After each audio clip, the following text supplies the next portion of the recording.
وشهداء ملته وأولياء أمته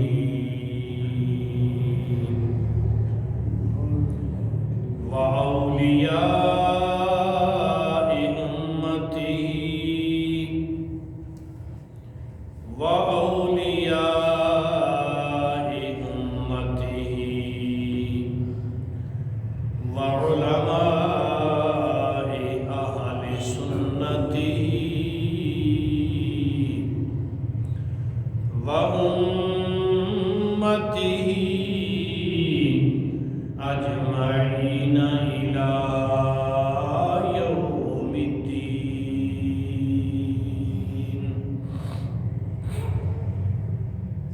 أما بعد فأعوذ بالله من الشيطان الرجيم. بسم الله الرحمن الرحيم. حتى إذا بلغ أشده وبلغ 40 سنة قال رب أوزعني أن أشكر نعمتك التي أنعمت علي وعلى والدي وأن أعمل صالحا ترضاه وأصلح لي في ذريتي إني تبت إليك وإني من المسلمين.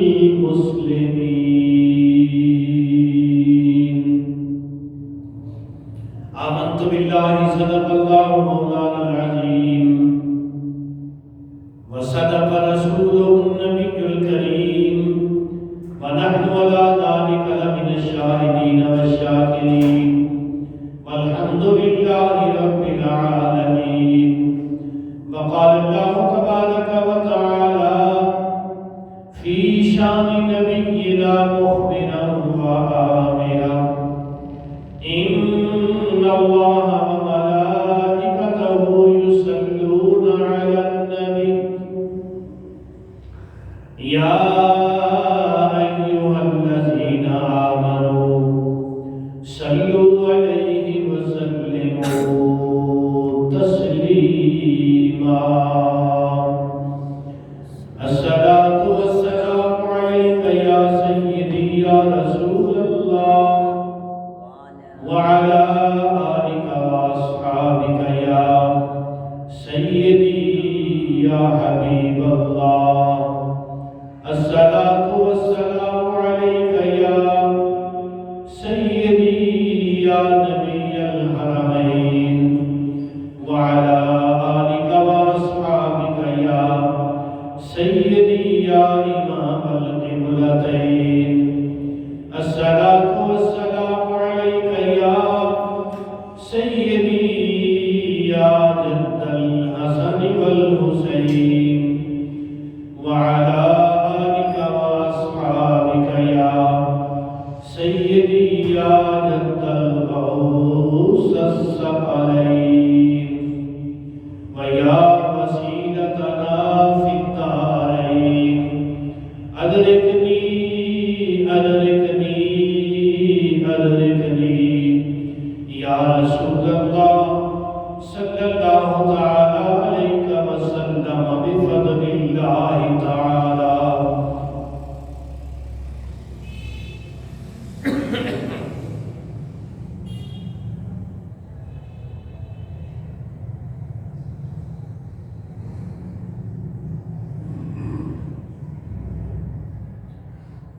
اللہ تبارک و تعالی جل جلالہ وعم نوالہ وأتم برهانه وأعظم شانه ولا إله غيره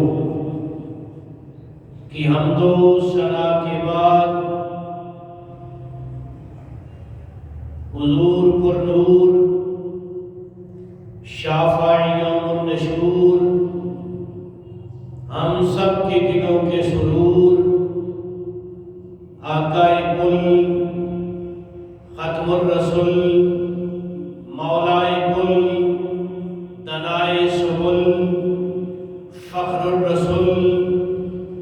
احمد مختار مدنی تاجدار حضرت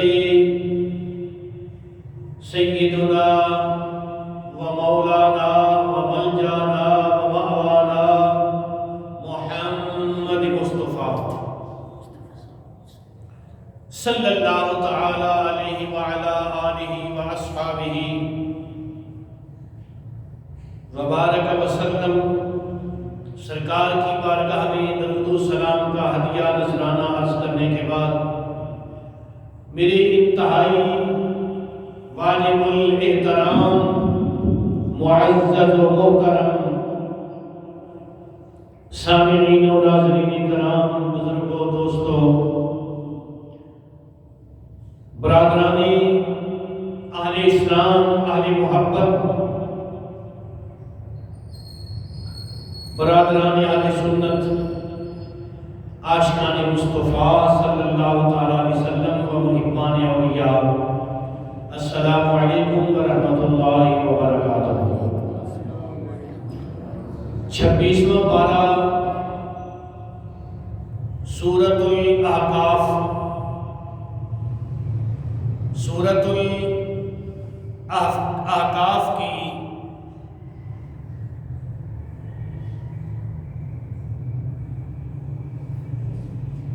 ایک آیت مقدسہ تلاوت کرنے کا شرف حاصل کیا ہے۔ دعا فرماؤ کہ رب پروردگار صدقہ نبی کریم صلی اللہ تعالی علیہ وسلم کی عزت و عظمت کا میری زبان پر کلمہ حق جاری فرمائے، ہم سب کو حق کہنے، سننے اور سمجھ کر اس پر عمل کی توفیق نصیب فرمائے اور ذریعہ نجات و مغفرت بنائے۔ اللہ پاک نے ارشاد فرمایا حتی، اور جب اذا بلغ، وہ پہنچا،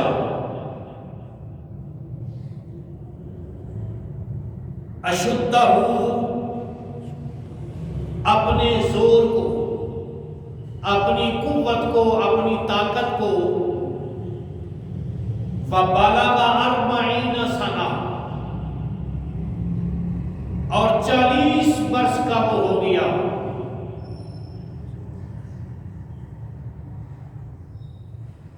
جب 40 سال کی عمر کو بندہ پہنچتا ہے تو وہ فل پاور میں ہوتا ہے، وہ فل قوت میں ہوتا ہے۔ 40 سال کے بعد پھر ڈھلائی شروع ہو جاتی ہے، پھر بڑھاپے میں پاؤں آ جاتا ہے، پھر انسان آہستہ آہستہ آہستہ کمزور ہوتا چلا جاتا ہے۔ یہ اللہ نے قانون بیان فرمایا ہے کہ جب وہ اپنی قوت، پاور کو پہنچا، یعنی 40 سال کا ہوا، تو اس نے اللہ کی بارگاہ میں ہاتھ پھیلا دیے۔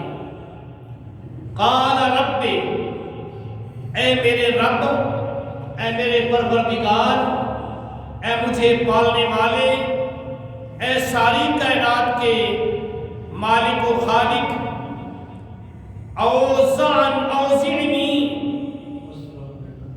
میرے دل میں ڈال دے، اوزعنی، میرے دل میں ڈال دے، ان اشکرا، کہ میں تیرا شکر کروں، میں تیری بارگاہ میں تیری عطاؤں کا شکر ادا کروں، نعمتہ کا، تو نے جو مجھ پر نعمت کی، جو مجھے نعمتوں سے مالا مال کیا، اس کا میں شکر ادا کروں۔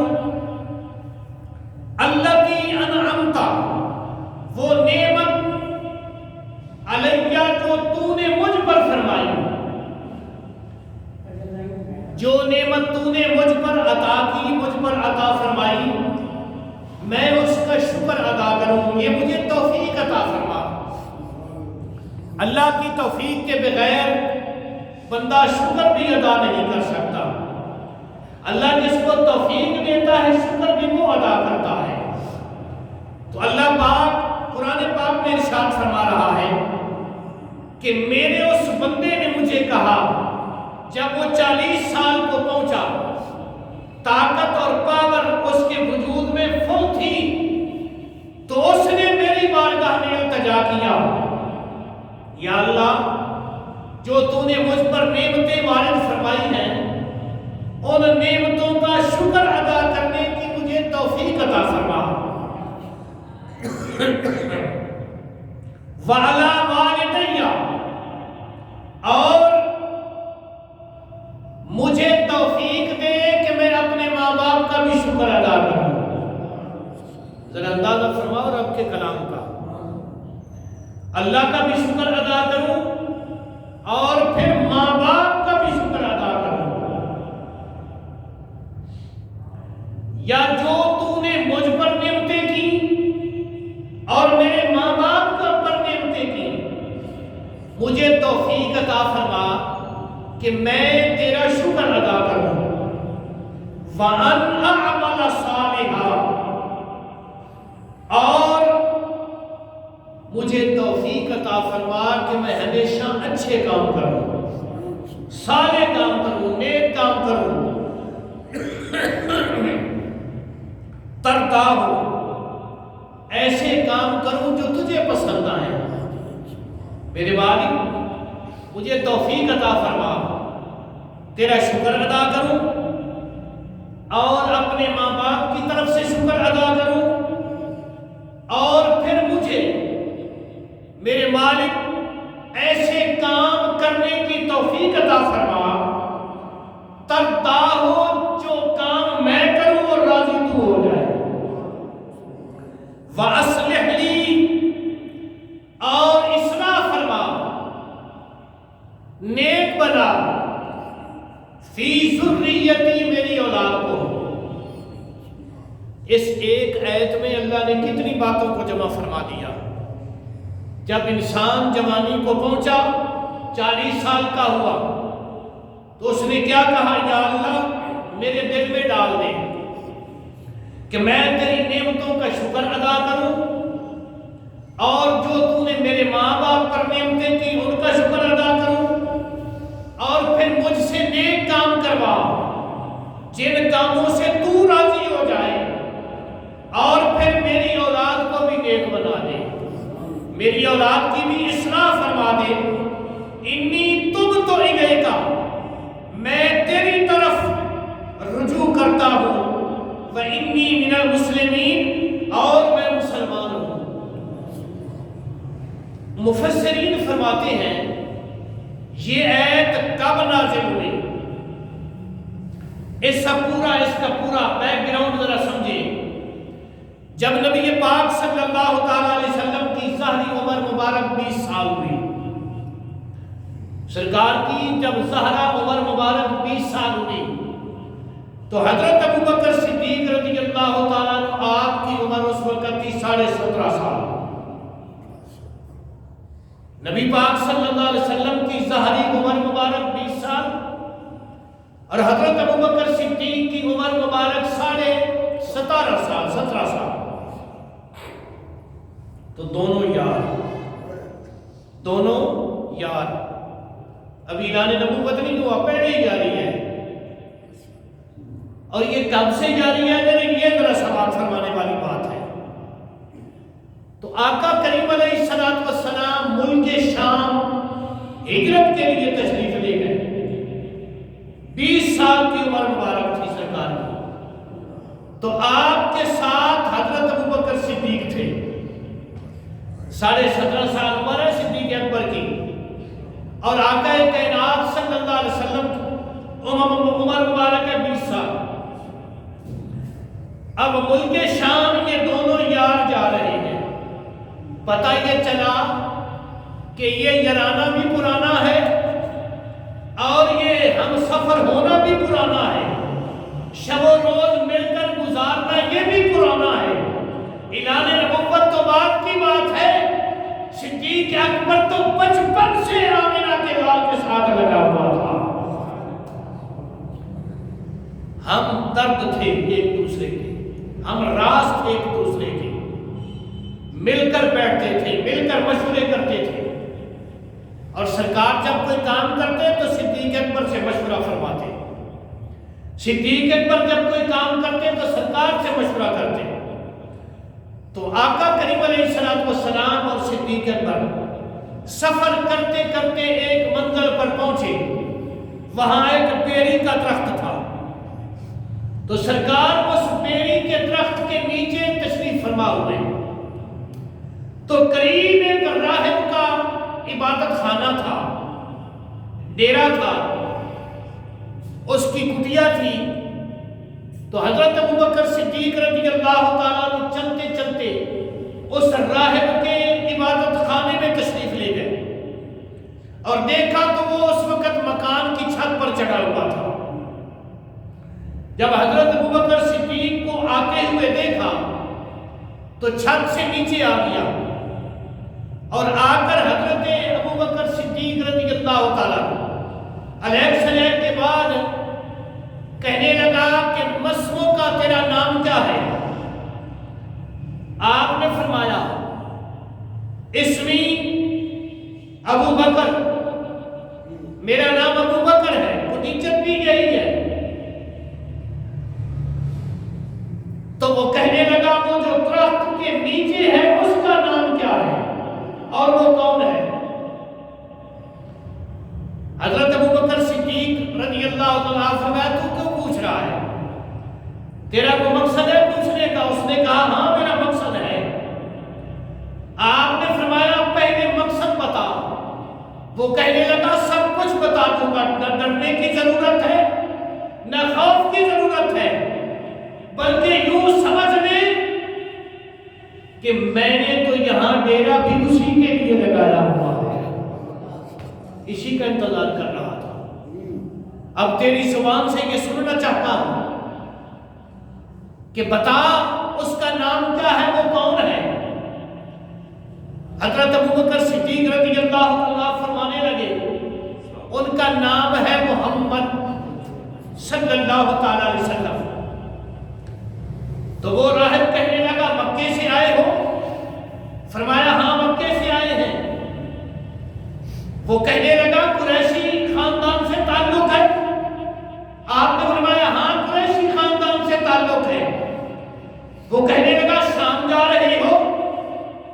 آپ نے فرمایا ہاں شام جا رہے ہیں۔ وہ کہنے لگا تجارت کے لیے؟ فرمایا ہاں تجارت کے لیے جا رہے ہیں۔ تو وہ حضرت ابوبکر صدیق کا بازو پکڑ کر اندر لے گیا، اندر اپنی عبادت خانے میں لے گیا اور پھر انجیل نکالی اور انجیل کو نکال کر تلاوت کرنے لگا اور کیا کہنے لگا؟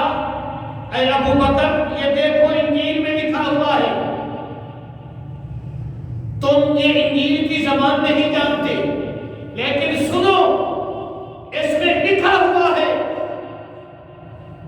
کہ نبی آخر الزمان کا نام محمد ہوگا صلی اللہ تعالی علیہ وسلم، اور وہ 20 سال کی عمر میں مکے سے تجارت کے لیے ملک شام آئے گا اور اس منزل پر یہ جو بیری کا درخت ہے اس کے نیچے وہ قیام کرے گا اور اس کے ساتھ جو ہوگا اس کا نام ابو بکر ہوگا اور وہ سب سے پہلا انسان وہ ہوگا جو اس پر کلمہ پڑھے گا، سب سے پہلا خلیفہ امت کا وہی بنے گا، سب سے پہلا امت کا امام بھی وہی بنے گا اور سب سے پہلا آمنہ کے لال کا وزیر بھی وہی بنے گا۔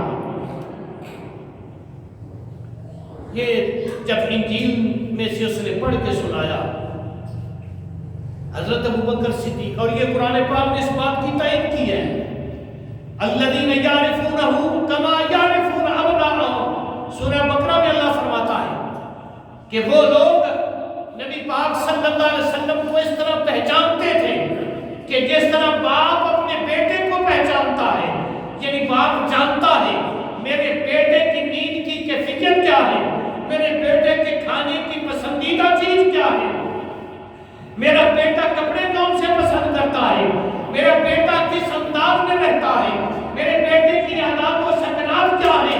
تو انجیل اور تورات میں اللہ نے یہاں تک پھینک دیا تھا کہ آمنہ کے لال مدینے کے تاجدار صلی اللہ تعالیٰ علیہ وسلم آپ کی زلفوں کی کیفیت کی ہوگی، آپ کی پیشانی کی کیفیت کی ہوگی، آپ کے رخسار اس طرح کے ہوں گے، آپ کی بینی مبارک اس طرح کی ہوگی، آپ کے لبہائے مبارک اس طرح کے ہوں گے، آپ کے دندان مبارک اس طرح کے ہوں گے، آپ کی ٹھوڑی مبارک اس طرح کی ہوگی، آپ کا سینہ مبارک، آپ کے بازو مبارک، آپ کے ہاتھ مبارک، آپ کی انگلیاں مبارک، آپ کا بیٹھنا کس طرح کا ہوگا، آپ کا اٹھنا کس طرح کا ہوگا، آپ کا کھانا، آپ کا پینا، آپ کا چلنا، آپ کا پھرنا، آپ کا اعلان فرمانا، آپ کی مکی زندگی، آپ کی پتلی زندگی، آپ کے شادیاں کرنا، اور یہاں تک کہ آپ کو آپ کے یاروں کے نام بھی لکھے ہوئے تھے۔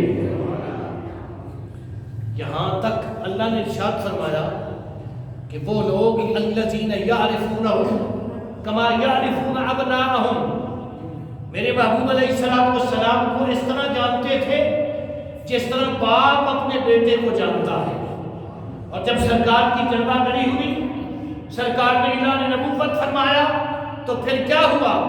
فَإِنَّ فَرِيقًا مِّنْهُمْ لَيَكْتُمُونَ الْحَقَّ وَهُمْ يَعْلَمُونَ، ان ظالموں نے حق کو چھپانا شروع کر دیا، انہوں نے حق کو چھپانا شروع کر دیا، جو کتابوں میں لکھا ہوا تھا اس کو بدلنا شروع کر دیا، اس کو پسے پشت ڈال دیا۔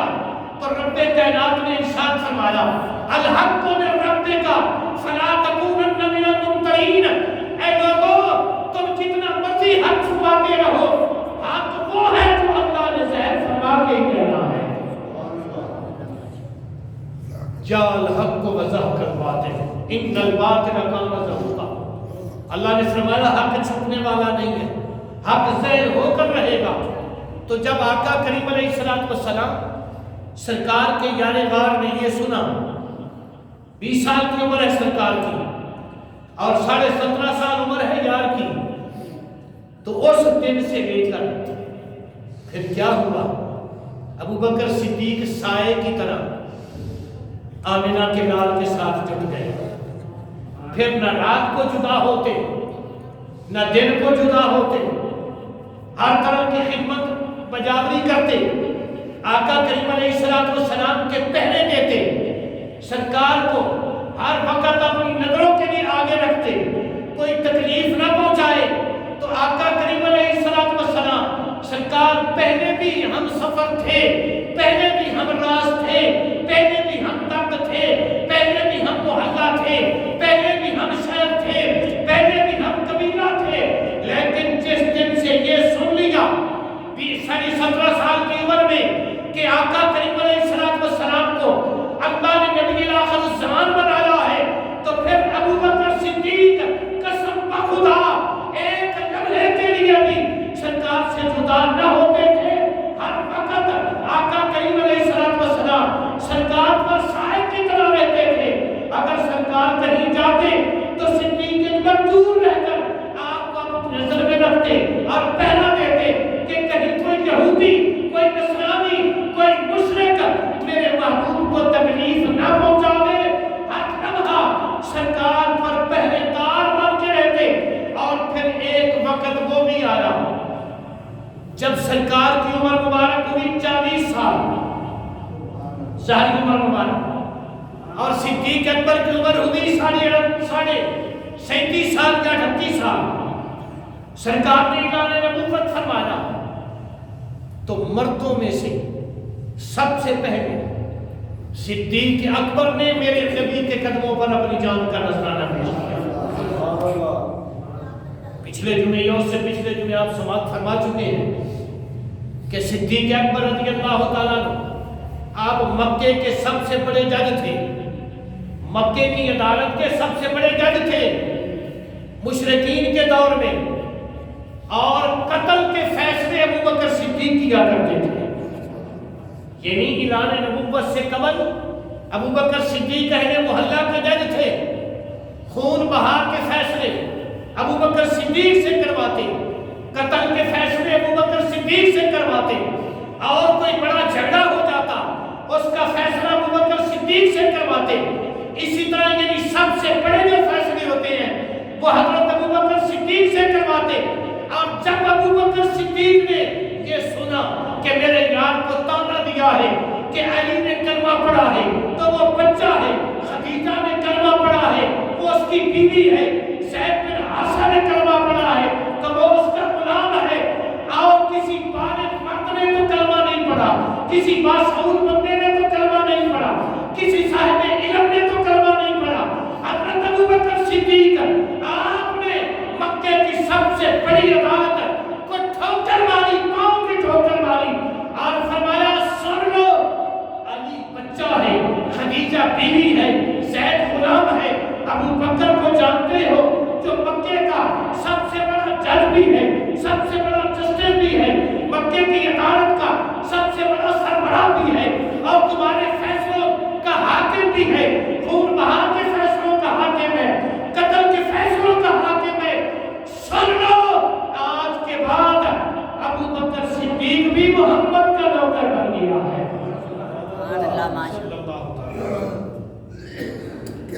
تو جب عمر ہوئی نا 40 سال, کس کی؟ ابوبکر صدیق کی.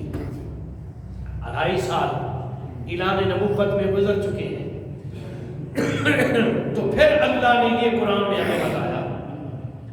ابوبکر صدیق کی عمر جب ہوئی کتنے سال؟ 40 سال. سرکار کی عمر مبارک 42.5 سال.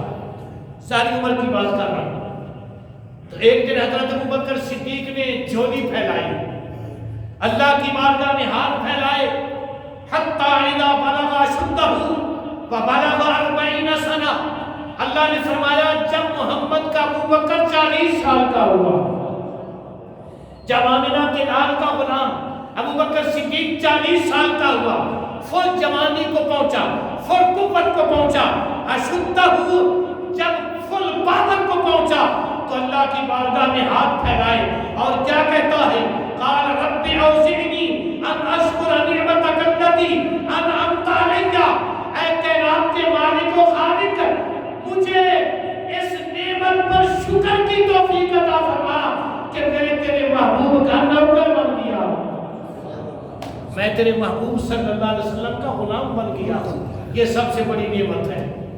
مجھے کو شکر کی توفیق عطا فرما کہ میں نے تیرے محبوب کی غلامی کو اختیار کیا ہے, میں تیرے نبی کا نوکر بن گیا ہوں, میں نے ساری اپنی دولت تیرے یار کے قدموں میں قربان کر دی ہے. یہ کون اللہ کی بارگاہ میں التجا کر رہا ہے؟ حضرت ابوبکر صدیق رضی اللہ تعالیٰ عنہ. اور کیا فرماتے ہیں؟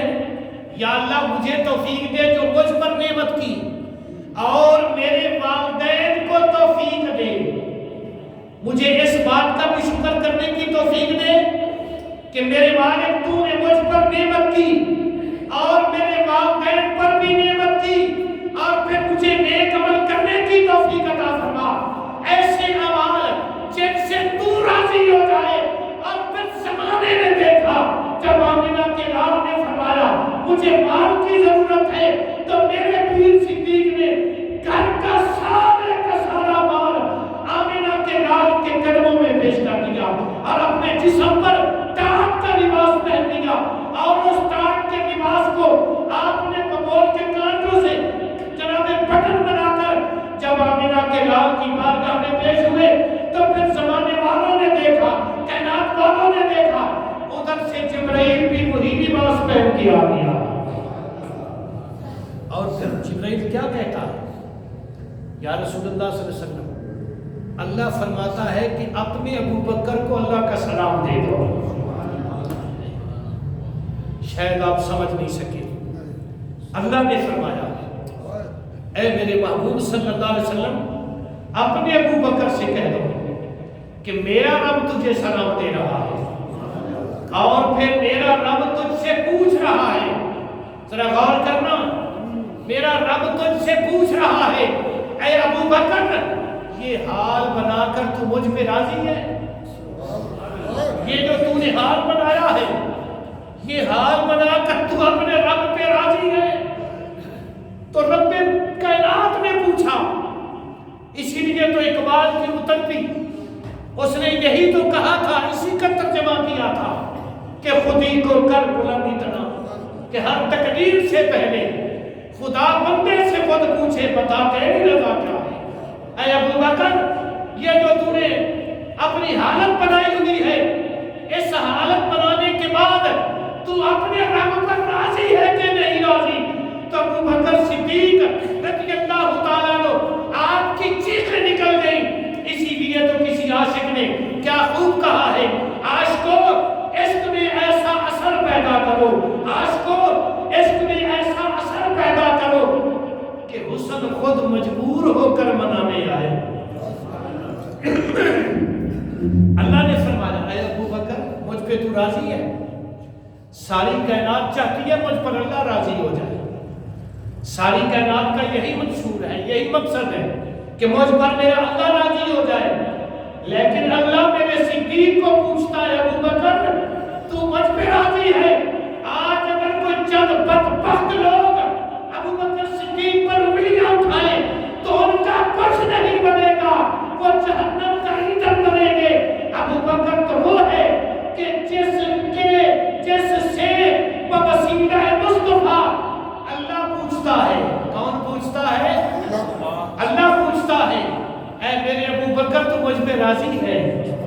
سنیو تمہیں مبارک ہو، تمہارا ایمان اتنی شان والا ہے کہ جس کو رب پوچھتا ہے ابو بکر تو مجھ پہ راضی ہے۔ اور پھر آپ کیا کہتے ہیں؟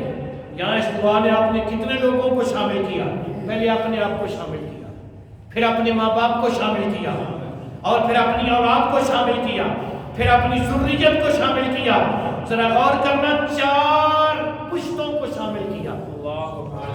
کتنی پشتوں کو دعا میں شامل کیا؟ 4 پشتوں کو۔ یوسف علیہ السلام 4 پشتوں سے نبی تھے۔ آپ کا باپ نبی، آپ کا دادا نبی، آپ کا پردادا نبی، جس طرح 4 پشتوں میں یوسف علیہ السلام اللہ کے نبی ہیں، ذرا جملہ دماغ میں بٹھا کے لے جانا، جس طرح یوسف علیہ السلام 4 پشتوں میں اللہ کے نبی ہیں، اسی طرح ابو بکر صدیق 4 پشتوں میں آمنہ کے لال کے صحابی ہیں۔ آپ کا باپ صحابی، آپ خود صحابی، آپ کے بیٹے بیٹیاں صحابہ، آپ کے پوتے پوتیاں صحابہ، یہ شان ہے ابو بکر صدیق کو اللہ نے دیا۔ 4 پشتے آمنہ کے لال کی نوکر ہیں۔ آپ کے والدین، اللہ، ماں نے تو ہجرت سے پہلے یار کا کلمہ پڑھ لیا تھا، باپ نے فتح مکہ والے دن کلمہ پڑھ لیا، اور پھر خود آپ نے تو کائنات میں ساری مخلوق سے پہلے آمنہ کے لال کا کلمہ پڑھا، اور پھر آپ کے بیٹے حضرت عبد الرحمن، ذرا غور کرنا، یہ ابھی 2 لوگوں کے بعد یہ جملہ آئے گا۔ آپ کی بیٹیاں حضرت اسماء بنت ابو بکر، حضرت عائشہ بنت ابو بکر، کون ہے جو امی عائشہ کو نہیں جانتا؟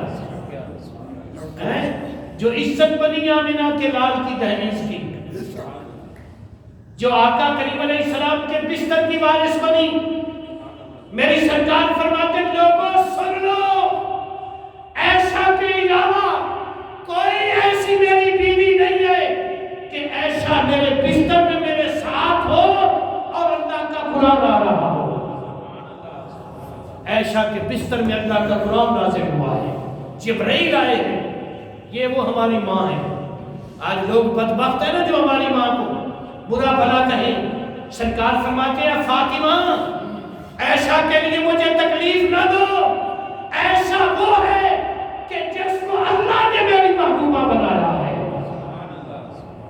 آقا کریم علیہ السلام سرکار کے اس خاندان سے کتنا تعلق ہے۔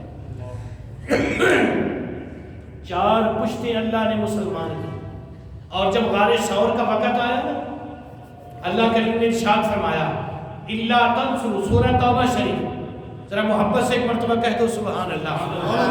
سورہ توبہ میں اللہ نے اپنے محبوب صلی اللہ علیہ وسلم کے پیارے یار حضرت ابو بکر صدیق رضی اللہ تعالیٰ عنہ آپ کے کیا اوصاف و کمالات بیان فرمائے ہیں، ذرا غور فرماؤ نا۔ جب سرکار نے ہجرت فرمائی اعلان نبوت کے بعد، سرکار کی عمر مبارک 53 یا 54 سال ہے، آقا کریم علیہ السلام سرکار کے حجرہ انور کو مشرکین مکہ نے گھیرے میں لیا ہوا ہے۔ مشرکین مکہ کے 40 نوجوانوں نے آقا کریم علیہ السلام سرکار کے حجرہ انور کو اپنے قبضے میں، اپنے حجرے میں لے رکھا ہے اور سرکار کو قتل کرنا چاہتے تھے۔ تو جس رات مشرکین نے سرکار کے حجرے کو گھیرے میں لیا، اسی رات اللہ نے فرمایا محبوبہ حجرے سے ہجرت فرماؤ۔ ذرا غور کرو نا، سرکار چاہتے تو کہہ سکتے تھے یا اللہ بار تے قاتل کریں گے، اور ایک بھی نہیں 40 نوجوان جنگجو نوجوان اسلحہ تانے ہوئے ننگی تلواریں لے کر کھڑے ہیں، یا اللہ آج رات انتظار نہ کرو، جب یہ ادھر ادھر ہو جائے۔ تو اللہ نے فرمایا حبیب صلی اللہ علیہ وسلم دل میں پریشان نہیں ہونا، آپ جب ان کے درمیان سے نکلو گے حفاظت اس طریقے سے کروں گا کہ کائنات سوچتی رہ جائے گی کہ سارے کے سارے ظاہری طور پر دیکھ رہے ہوں گے، لیکن تیرے لیے عطا کر دوں گا۔ تجھے نہیں دیکھ سکیں گے، صرف تجھے نہیں، تیرے یار ابو بکر کو بھی نہیں دیکھ سکیں گے۔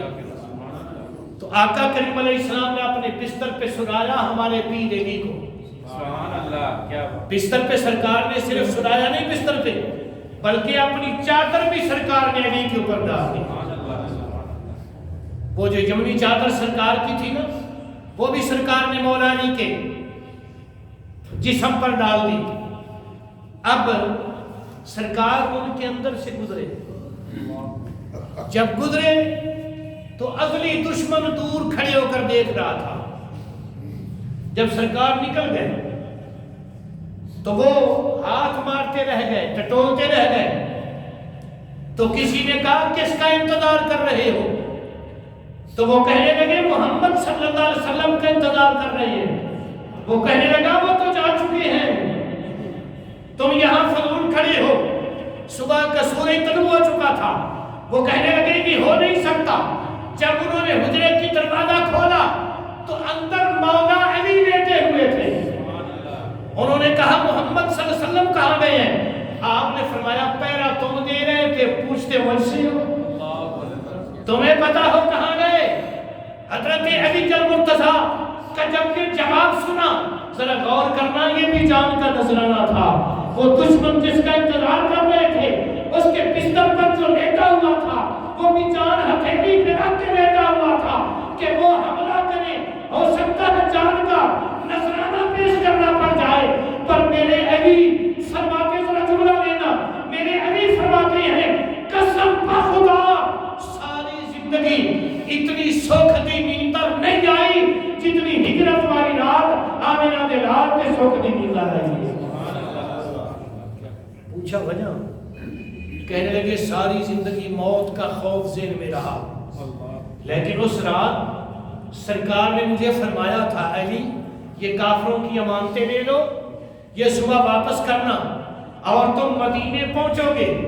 آپ فرماتے ہیں جب سرکار نے فرمایا نا صبح یہ امانتیں دینا اور تم مدینے پہنچو گے، آپ فرماتے ہیں پھر تسلی ہو گئی کہ مدینے پہنچنے سے پہلے موت نہیں آ سکتی، کیونکہ یار کے لبوں سے نکل گیا ہے۔ تو ادھر کیا ہوا؟ ادھر علی آرام فرما رہے ہیں، سکھ کی نیند سو رہے ہیں، جس کو یار کا بستر مل جائے۔ ادھر کیا تھا؟ ادھر کانٹوں پہ چلنے والا پتھریلی زمین پر یار کو کندھوں پہ اٹھا کر ہمارے سور کی طرف جا رہا تھا۔ آپ جو لوگ گئے ہیں وہ زیارت کر کے آئے ہیں، 650 فٹ کی بلندی ہے، جو نہیں گئے اللہ سب کو لے جائے۔ آج تو راستے بن گئے، سیڑھیاں بن گئی، راستے میں پانی بھی مل جاتے ہیں، راستے میں کھوکھے بھی لگے ہوئے ہیں، آسانیاں ہیں، خود بھی بندہ پانی لے جا سکتا ہے، ٹھہر بھی جاتا ہے۔ ذرا آنکھیں بند کر کے تصور کرو نا، پیچھے دشمن لگا ہوا ہو اور نہ راستہ ہو، ایسے سیدھی پہاڑی ہو اور پھر کندھوں پر ایک پورا مرد بیٹھا ہوا ہو، 52-53 سال کا،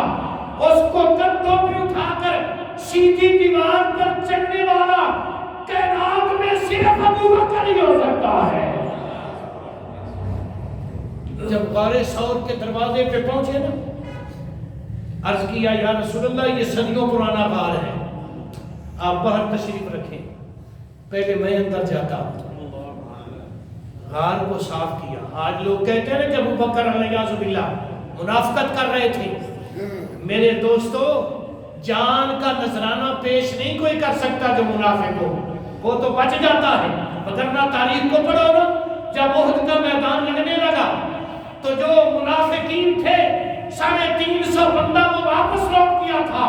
ابو بکر اکیلا تن تنہا پورے مکہ اور ارد گرد جتنے قبائل تھے سب کا مقابلہ کون کر رہا تھا اس رب کی زمین پر؟ اس کا نام ابو بکر ہے۔ وہ اکیلا اللہ کی امانت پر جان کا نذرانہ پیش کر رہا تھا۔ اور پھر سرکار 3 دن اس غار میں رہے۔ ذرا جملوں پہ غور کرنا، 3 دن کیا ہوتا رہا؟ سرکار ہر روز تازہ دودھ پیتے رہے۔ سرکار ہر روز تازہ دودھ پیتے رہے، تازہ کھانا کھاتے رہے، اور مکے کی ہر روز خبریں آپ کو پہنچائی جاتی رہیں۔ وہ کون تھے جو ہر روز مکے کی خبریں دے رہے تھے، ہر روز تازہ دودھ پہنچا رہے تھے، ہر روز تازہ کھانا پہنچا رہے تھے؟ اگر آپ کی توجہ ہو تو پھر میں آپ کو بتاؤں، یہ بہت بڑی آزمائش کے جملے ہیں۔ حضرت ابو بکر صدیق ہے ساتھ، ڈنگ پہ ڈنگ کھا رہے ہیں۔ یہ واقعہ تو آپ نے کئی مرتبہ پڑھا سنا ہے، وہ بات نہیں کرنا۔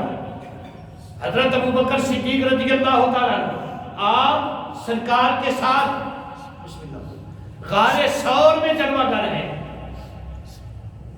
ادھر کیا ہوا؟ ڈیوٹیاں لگا کے گئے تھے گھر۔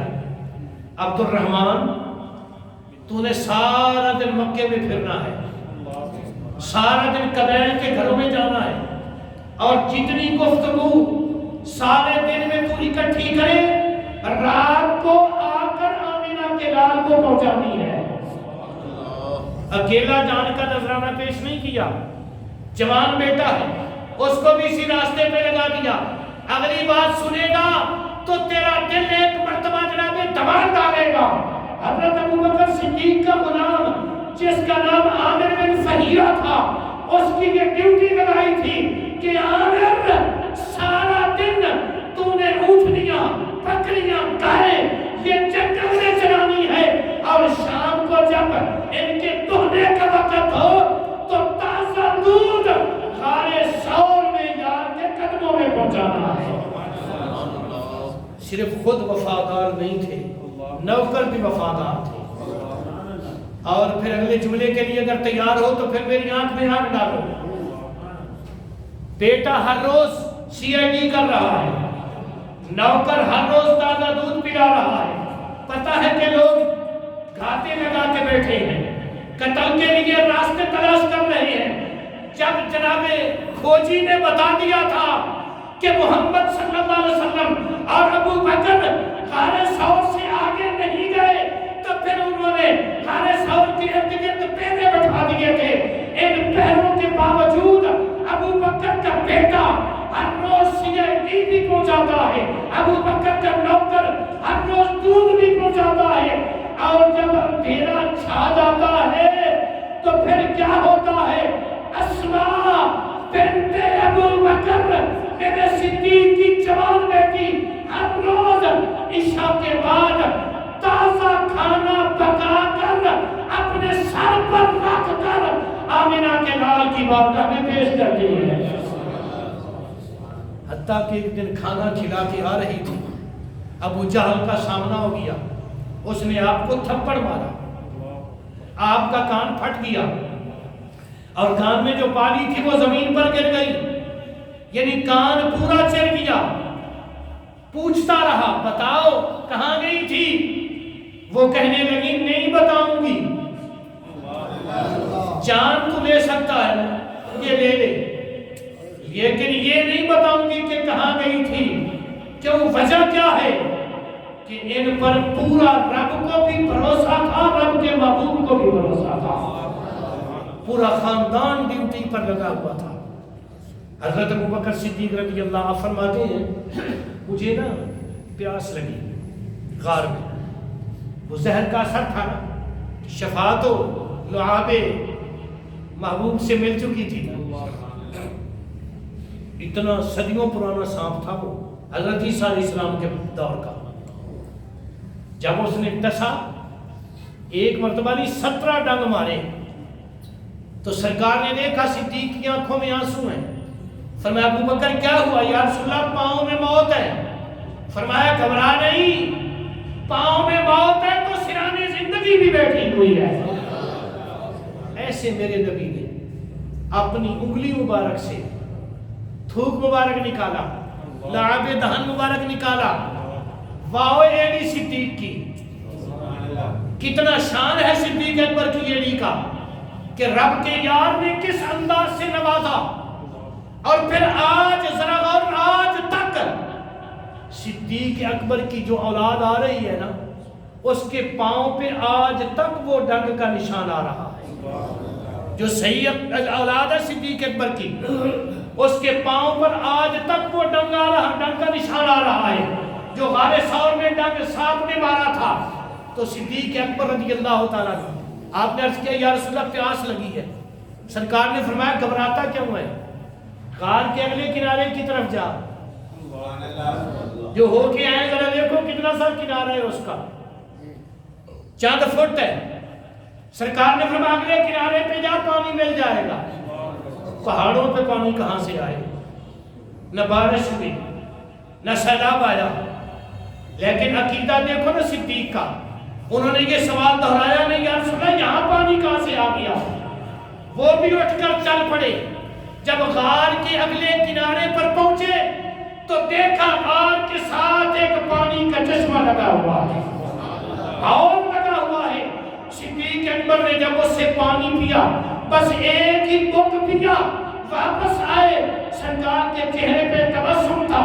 سرکار نے فرمایا سناؤ میرے یار، عرض کیا یا رسول اللہ ایسا پانی پی کے آیا ہوں جس کا ذائقہ شہد سے زیادہ میٹھا تھا، دودھ سے زیادہ سفید تھا۔ فرمایا ابوبکر ہمیں بے لجا سمجھتا ہے؟ ہم لجپال ہیں، لجپال پریت نو توڑتے نہیں، جیدی باں پھڑتے اور چھوڑتے نہیں، در آیا نو خالی موڑتے نہیں، کچھ خیر خزانے اٹھا دیتے۔ عرض سرکار نے فرمایا ابوبکر جب تو نے پیاس کی شکایت کی تھی تو رب کائنات نے جنت کے فرشتے کو حکم دیا تھا کہ آج جنت کی نہر کا رخ غار ثور کی طرف موڑ دے، میرے محبوب کے یار کو پیاس لگی ہوئی ہے۔ ابوبکر صدیق اللہ نے تجھے یہ شان عطا کیا ہے کہ تو اسی دنیا میں بیٹھے بیٹھے مصطفیٰ کے قدموں کا صدقہ پانی آب کوثر پی کے آ رہا ہے۔ اللہ اکبر۔ جو آمینہ کے لال کے قدموں پر قربان ہو جائے اس کو پھر کیا شان ملتے ہیں۔ کہیں صحابہ سے روایت ہے سرکار جب سفر کر رہے تھے نا تو ابوبکر صدیق رضی اللہ تعالیٰ عنہ الا تنصروه فقد نصره الله اذ اخرجه الذين كفروا ثاني اثنين اذ هما في الغار اذ يقول لصاحبه لا تحزن ان الله معنا۔ اصل میں نکتہ تو یہ لینا تھا معنا کا۔ جب صدیق ڈرے، کب ڈرے؟ جب مشرکین غار کے دروازے پر پہنچ گئے، کھوجی ان کو لے آیا۔ سرکار صدیق فرماتے ہیں اگر وہ بیٹھ کر دیکھ لیتے نا تو ہمارے قدموں کو وہ پا لیتے۔ میں اس وجہ سے ڈر گیا کہ اپنی تو پرواہ نہیں، یہ اللہ کی نبوت جو کندھوں پہ اٹھائے پھرتا، اس کو کچھ ہو گیا تو قیامت تک لوگ انگلیاں اٹھائیں گے۔ ابوبکر اگر اتنا بھار اٹھا نہیں سکتا تھا تو پھر تو نے یہ ذمہ داری کیوں لی تھی؟ ابوبکر کہتے ہیں میرے جسم پہ پسینے چھوٹ گئے، میرا جسم کانپنے لگا۔ جب سرکار نے دیکھا، سرکار نے پوچھا کیا ہوا؟ یا رسول اللہ وہ دیکھو، وہ کھوجی ہمیں دیکھ رہا ہے۔ سرکار نے فرمایا ابوبکر، اب سرکار اپنی زبان نہیں بول رہے تھے، اللہ کا کلام سنا رہے تھے۔ ان اللہ معنا ابوبکر گھبرا نہیں، تو بھی اکیلا نہیں، میں بھی اکیلا نہیں، تیرے اور میرے دونوں کے ساتھ میرا اللہ ہے۔ ان اللہ معنا۔ اب کیا ہوا؟ ایک واسطے کے بعد دوسرا اللہ ہے صدیق کے ساتھ، درمیان میں صرف ایک واسطہ ہے، کس کا؟ آمنہ کے لال کا۔ آگے کون ہے؟ اللہ۔ آگے کون ہے؟ اللہ۔ یعنی صدیق کا یہ شان ہے۔ حضرت فاروق اعظم سے کسی نے کہا مدینہ شریف میں کہ آپ کا شان ابو بکر سے افضل و اعلیٰ ہے، آپ کی چیخیں نکل گئیں، آپ کے آنسو طاری ہو گئے۔ آپ نے فرمایا کاش کہ تو مجھ پر یہ سوال نہ کرتا، اگر سوال کر دیا ہے تو پھر سن، صاحب تفسیر در منصور والے نے لکھا، رب کائنات کے پیارے عمر نے کہا اے سوال کرنے والے، کاش کہ عمر کی ساری زندگی کی نیکیاں کوئی لے لے اور ابو بکر ایک رات کی نیکیاں مجھے لے لے۔ وہ ہجرت والی رات کی نیکیاں۔ اور حضرت فاروق اعظم نے کیفیت کیا بیان فرمائی کہ ابو بکر کے انداز سے چل رہے تھے، سرکار سیدھے چل رہے تھے، ابو بکر صدیق ایسے چل رہے تھے۔ سمجھ نہیں آیا آپ کو؟ اگر قرآن اور حدیث کی محبت ہے تو پھر ذرا غور سے سبحان اللہ۔ ایسے چل رہے تھے، کبھی آگے کبھی پیچھے، کبھی دائیں کبھی بائیں۔ سرکار نے فرمایا ابو بکر یہ کیا انداز ہے چلنے کا؟ عرض کیا یا رسول اللہ صلی اللہ علیہ وسلم، جب میں پیچھے آتا ہوں نا تو میرے دل میں خوف آتا ہے کوئی دائیں طرف سے حملہ نہ کر دے، دوڑ کے دائیں آ جاتا ہوں، پھر خیال آتا ہے بائیں طرف سے کوئی حملہ نہ کر دے۔ میرے بھائیوں، یہ ابو بکر صدیق ہے جو اس طرح پہرے دے دے کر میرے نبی کی زندگی کے ساتھ وابستہ ہوا ہے۔ اور ان پہروں کی وفا کیا ہے کہ آج بھی گنبد خضرا میں میرے نبی نے صدیق کو سینے سے لگانا ہوا ہے۔ یہ وفا ہے۔ کائنات میں قیامت تک اللہ کا آسمان، اللہ کی زمین یہ ماجرا اور کہیں نہیں دیکھے گا جو اللہ نے ابو بکر صدیق کو عطا کیا ہے۔ اس لیے میرے بھائیوں، حضرت ابو بکر صدیق سے وفا آمنہ کے لال سے وفا ہے، آمنہ کے لال سے وفا اللہ سے وفا ہے، میرے نبی کے سارے صحابہ سے وفا، سرکار سے وفا ہے، جو میرے نبی کے صحابہ سے جڑ گیا، جو میرے نبی کی آل اطہر سے جڑ گیا، جو میرے نبی کے قرآن سے جڑ گیا، جو میرے نبی کی حدیث سے جڑ گیا، اللہ نے فرمایا وہی کامیاب ہو گیا۔